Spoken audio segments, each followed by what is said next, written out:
Good afternoon. My name is Dakota Tidwell. This is for SDI's FTT101 Week 5 or Module 5 class. Today is May 25th of 2024 at 1:47 p.m. on a Saturday. This week we were supposed to take a firearm that we own and kind of break it down, tell you what it is, and then kind of go through the cleaning process step by step.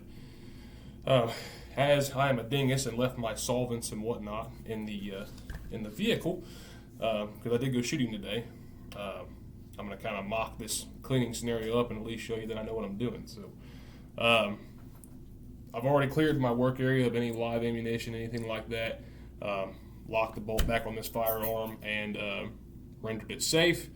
But I'll go ahead and show it on camera. So just so you're aware, I have changed my room as well. No live ammunition on the table whatsoever. This is all cleaning stuff on this side. These are all my tools on this side. No live ammunition anywhere like that. No feeding source. No magazine. This firearm is bolt locked back, and as you can see, there's nothing inside the chamber. So for this video, I'm going to be using my AR-15. This is a Smith & Wesson M&P Sport 2, just a regular A2. I haven't done any upgrades to it or anything. This is kind of just my in case of emergency gun if I ever needed one, and one that I don't care to be around or put on the gate or whatever have you. So this is, okay, describe your firearms operating system, the make and model. Okay, so again, Smith & Wesson M&P Sport 2. This is a gas-operated system, so what that means is whenever you have a feeding source, you will place the magazine up into the feed ramp here. Or I'm sorry, you'll place the magazine in the mag well, and that will allow you to take the bolt, which is pulled back right now. But if you pull the charging handle back and push it forward, the bolt will go as well. But what it does is it pushes ammunition from the magazine up into the feed ramp, which then seats closed with the bolt. Whenever this firearm is fired, the trigger is pulled back. The hammer will release, go forward, strike the firing pin that sits inside of the bolt carrier on this, striking the primer on the round, sending the round forward. And as that round travels down the barrel, there's actually a port in this barrel right about here where there's a gas tube that runs the length of where your barrel starts to here. And you can kind of see it too. There's a gas tube that runs all the way down through there. It's got chrome.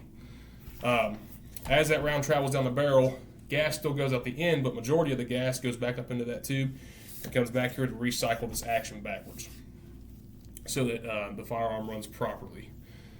So that's kind of how that one there works. Let's see where we're at here.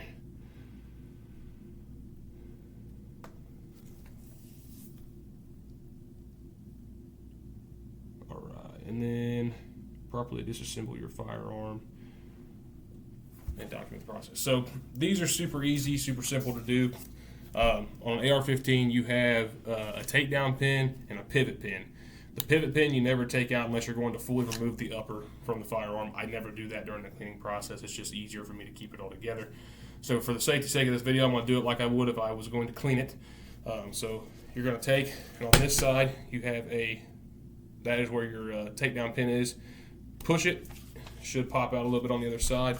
And then you just gotta grab it and pull it the rest of the way out so you can separate this. So then once you get that out, you'll take and you will, well maybe, you will take and you will break it apart. I guess it helps to have the bolt sent forward.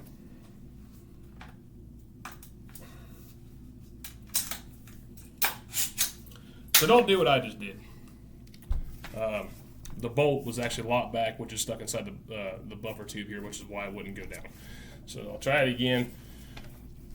Let's pull this pin out. And your pins can sometimes be stiff on these. You just got to break them in. That's normal. So then once you have it apart here, you'll have your lower separated from your upper here.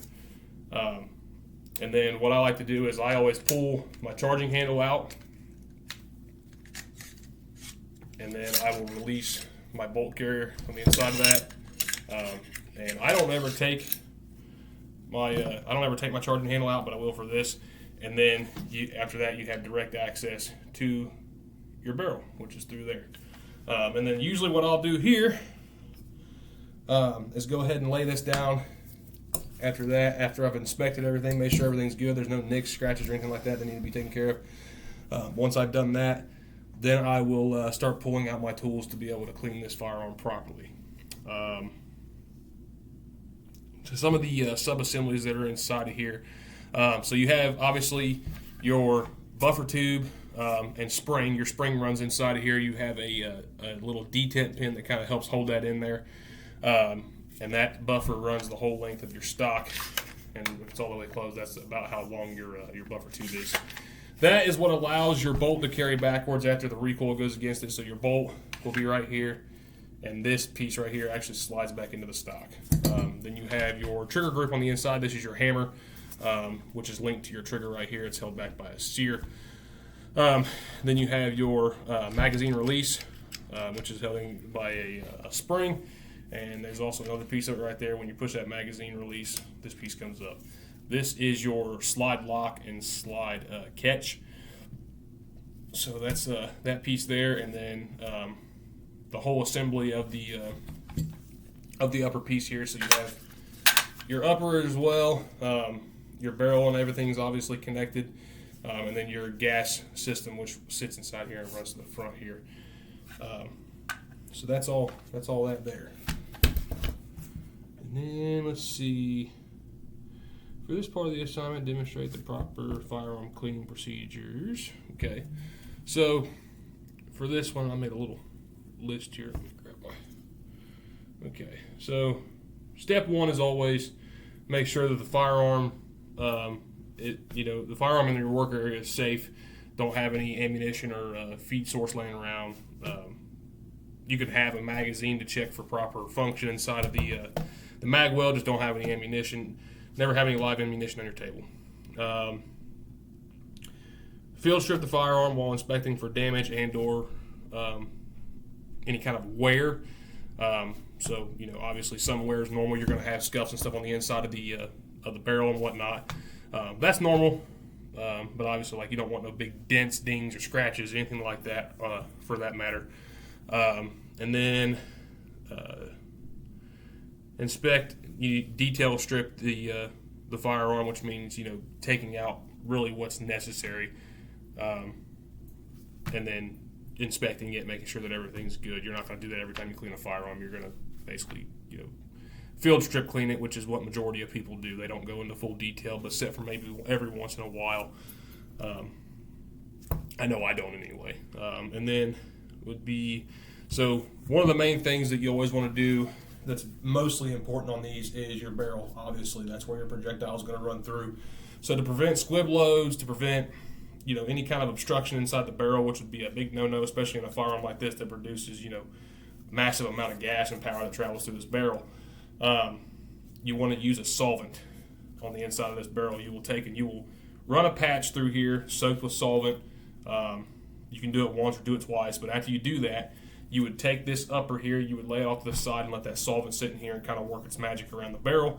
That's going to break down any kind of carbon or anything like that builds up inside here, and allows what would happen to make a squib or anything like that. So that's what you'll do there. And then inspect everything else for stubborn debris. So another thing in these platforms that gets really, really, really dirty and can stick is actually your whole bolt carrier group.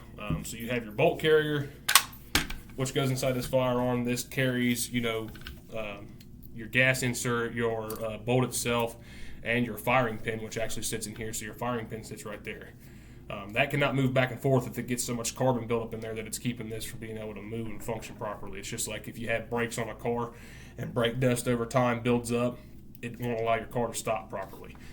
You got to take care of that stuff every once in a while and clean it up a little bit. So that's important there.